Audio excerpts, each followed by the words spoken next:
Oi pessoal, para quem não me conhece, eu sou o Alan. Se você chegou nesse canal aqui por conta do título desse vídeo, queria fazer uma breve introdução para você. Este é um canal que durante mais de 10 anos falou sobre jogos de tabuleiro e eu decidi mudar um pouco a proposta do canal e agora eu estou falando sobre uma das outras paixões mais antigas que eu tenho na vida, que é o universo literário. Então aqui você vai encontrar, não digo resenhas, mas opiniões sobre livros e séries literárias e também tentar correlacionar algum jogo ou jogos ao tema do livro em questão. Então, sem muita enrolação e sem muitas delongas, falar hoje sobre uma das séries literárias de maior sucesso do mundo atual e principalmente que tem um dos autores mais amados e odiados de todos os tempos, justamente por conta dessa série. Sem muita enrolação, falar hoje sobre A Guerra dos Tronos, do autor George R.R. Martin. A Guerra dos Tronos, né, que é o nome do primeiro título, mas é como a série toda é conhecida, ela tem lá, né, o subtítulo As Crônicas de Gelo e Fogo. E aqui ela tem um outro dizer, né, O Inverno está chegando, o famoso Winter is Coming. Quando a gente pensa em Game of Thrones, né, ou A Guerra dos Tronos, tem muita coisa correlacionada. Né? A primeira coisa que pode vir no imaginário aí do grande coletivo é o seriado da HBO, que marcou toda uma geração, afinal ele já foi exibido faz muito tempo. Né? Foi exibido há mais de 10 anos a primeira temporada. E o livro, eu tive o prazer de lê-lo exatamente no ano que ele saiu aqui, em 2010.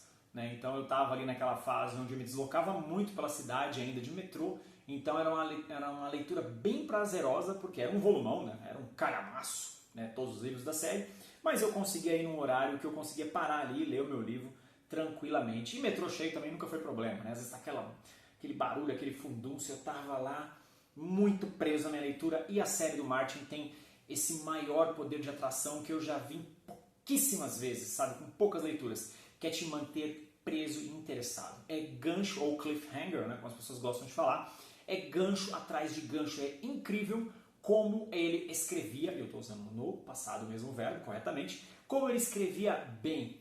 Então, na série Guerra dos Tronos, né, o autor, ele propõe ali apresentar para você o mundo de Westeros e a disputa do poder, né, que estava rolando ali naquele momento.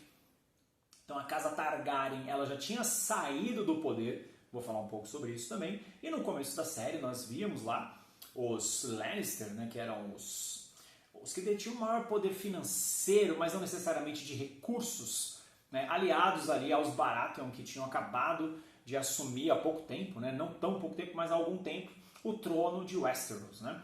Então a ideia é que ele começa a apresentar para você vários focos de discussão. Né? Você tem uma herdeira que está fugida justamente porque ela é do sangue dos Targaryen. Os Targaryen eles foram caçados pelo mundo por conta das coisas que eles fizeram no passado. Você tem os Lannister ali tentando controlar todo mundo e vários outros pontos de foco no continente. Um dos mais interessantes, justamente quando você olha para o norte, onde nós somos apresentados aos Stark e toda a sua cultura baseada em honra e compromisso. E quando você vai um pouquinho acima, você chega na Muralha de Gelo e tudo que está além dela, que é o grande antagonista da série.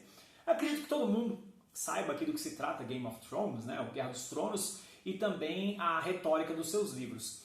Sobre a comparação seriado e livro, né, todo mundo sabe que o seriado foi espetacular. Talvez ele não tenha terminado bem, talvez não tenha agradado todo mundo. O autor, na época, ele disse que ele apresentou 3 finais para a HBO, né, 3 linhas que eles poderiam seguir e, de acordo com ele, eles escolheram a pior de todas. Eu não sei, eu acho que ele ficou bem em cima do muro com esse comentário, assim, sabe? Tipo, não quero me comprometer, né, etc.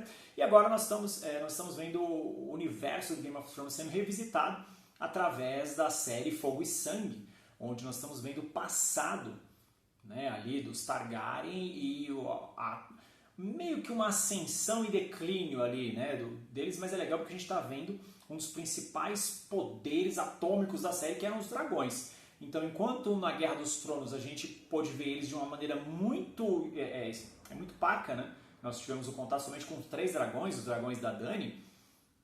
Aqui não, aqui tem dragão a todo canto. Parece até uma partida de Wingspan, né? Toda hora você está vendo, ou melhor, de Wingspan.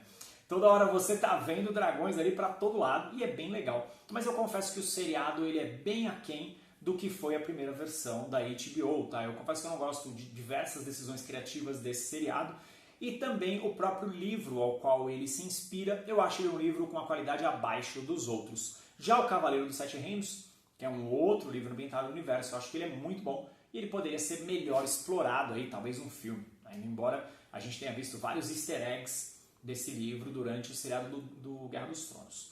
Guerra dos Tronos é um épico, né, da literatura que infelizmente não foi terminado, né? Então o autor escreveu 5 livros, ele está dizendo há mais de 10 anos, acredito que a gente está indo para o 12º ano, que ele está falando que o 6º livro está escrito, mas ele não termina. Ele fala, ainda faltam alguns detalhes, eu não quero me apressar, etc, etc, etc. Minha opinião, tá? Eu acho que ele poderia ser honesto nesse sentido, mas é só a minha opinião. O Martin, ele sempre deu entrevistas falando que ele escrevia as ideias dele porque ninguém queria filmar. Ele sempre falou isso. Ele nunca disse nada diferente disso. Então eu acho que quando a HBO comprou os direitos dos seus livros e ele pode ser um dos maiores consultores para sua obra se tornar viva nas telas, por que continuar escrevendo? O cara ficou milionário, entendeu? O cara tá podre de rico.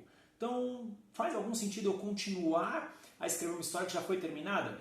Com grau, né, de sucesso ou de erro, a série foi concluída, né? Então você sabe o começo e o fim. Você pode não gostar do final, mas ele está lá. E de acordo com o próprio autor, é uma das ideias que ele tinha para o final.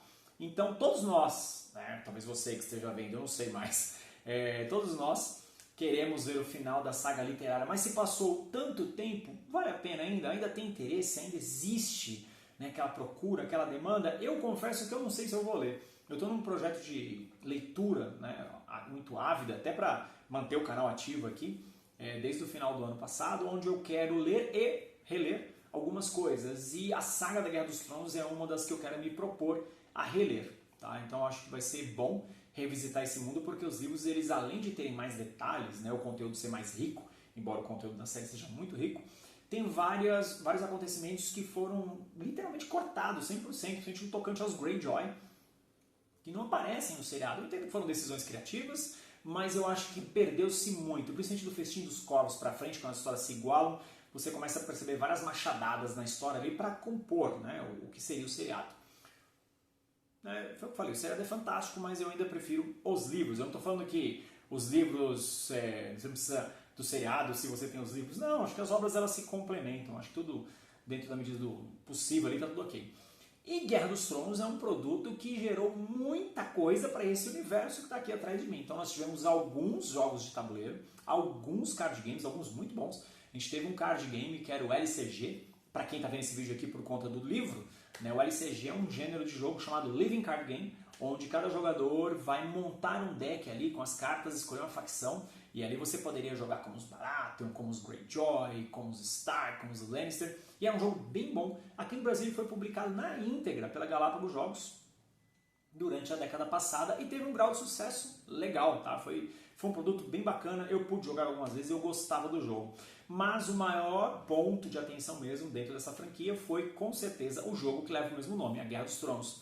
Ele é um jogo de tabuleiro na melhor linha do War, né, pra galera mais antiga aí. Ou então, só que ele tinha um foco maior no sentido da diplomacia, da discussão, da estratégia, das alianças que iam ser quebradas exatamente como no universo dos livros e seriado. E ele foi um hit aqui, foi um dos jogos que eu mais joguei, não tenho mais hoje, né? Eu já me desfiz da minha cópia há muitos anos, mas foi um dos jogos que eu mais me diverti jogando. Discussões homéricas, de gente levantar da mesa e sair e ir embora, ou não colocar o dedo na cara do outro, esse negócio legal mesmo. E ele trazia também muito o feeling de um jogo dos anos 70 chamado Diplomacy, que aqui no Brasil saiu pela Grosso, não estou falando besteira, chamado Diplomacia. Além disso, também teve RPG publicado aqui no Brasil, teve tudo que você imaginar, o pessoal viveu de Game of Thrones. Hoje a série já perdeu muito do interesse do público, estamos vendo aí, né, fogo e sangue, mas você vê que o interesse da série é bem mais ou menos comparado à versão original. E aproveitando para falar de dragões, falar brevemente sobre esse cara aqui, ó, o Wyrmspan. O Wyrmspan, ele é um jogo aqui, né, criado por Coney Vogelman e ele é desenvolvido pela Elizabeth Hargrave. Para quem não conhece o Wingspan ou a Elizabeth, ela é a criadora do Wingspan, que é esse cara aqui, ó, essa big box gigantesca. E o Wingspan, ele é um dos melhores jogos de tabuleiro de todos os tempos, na categoria familiar. Se eu não me engano, ele é top 1 mundial já há algum tempo e eu acho que ele vai permanecer lá por um bom tempo ainda. Então, enquanto o Wingspan traz uma maneira mais fácil, mais gostosa, mais leve de jogar o jogo, O Wingspan traz a mecânica central muito parecida com que é a mecânica do Wingspan, mas ele traz mais dificuldade, ele traz mecânicas mais intrincadas. O jogar dele é mais truncado. Só que quando você começa a entender o fluir do jogo e principalmente as ações que se ligam umas com as outras, jogão! Então, assim como o Wingspan, ele é um jogo de cartas, né? Cada jogador vai ter o seu tabuleirinho ali, exatamente como no Wingspan. Não vou mostrar componentes, tá? Onde você vai ter um tabuleiro com 3 ambientes e os seus dragões eles vão querer ficar em determinados ambientes. Então, vou mostrar um pouquinho brevemente as cartas.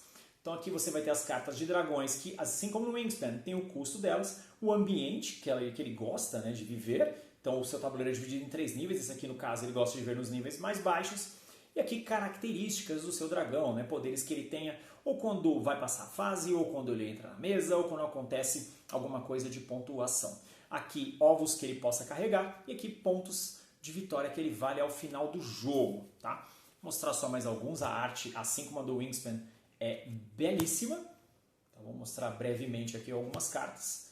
E ele é um jogo extremamente fácil de jogar, mas da melhor categoria de jogos fáceis de jogar, ele é difícil de dominar. Esse aqui, por exemplo, vive nos 3 ambientes. São centenas de cartas, tá? Então, é legal também porque ele mistura um pouco, né? Quando você pensa dragões, e a gente olha para o mundo dos RPGs, não existem tantos dragões assim, né? Nós temos os dragões cromáticos, monocromáticos, assim por diante, quando a gente olha para o Dungeons & Dragons, mas aqui não. Aqui ele pega dragões e subespécies. Então tem wyverns, tem dragões, tem dragonetes, tem bastante coisa para você explorar e se divertir bastante colecionando dragões. Então, Game of Thrones, né, o Guerra dos Tronos é uma obra atemporal. Se você não leu e só viu o seriado, eu recomendo fortemente que você dedique um tempo aí para você ler, porque é uma leitura fabulosa e que envelheceu muito bem, mas é uma pena, leia já ciente que não existe final para isso aqui. Tá? Eu não espero ver o final disso um dia, infelizmente, assim como O Nome do Vento, que é um livro que eu vou falar em breve aqui no canal também correlacionar um jogo aí, tá bom? Críticas, comentários, sugestões sempre bem-vindos. O inverno está chegando. Tchau, tchau.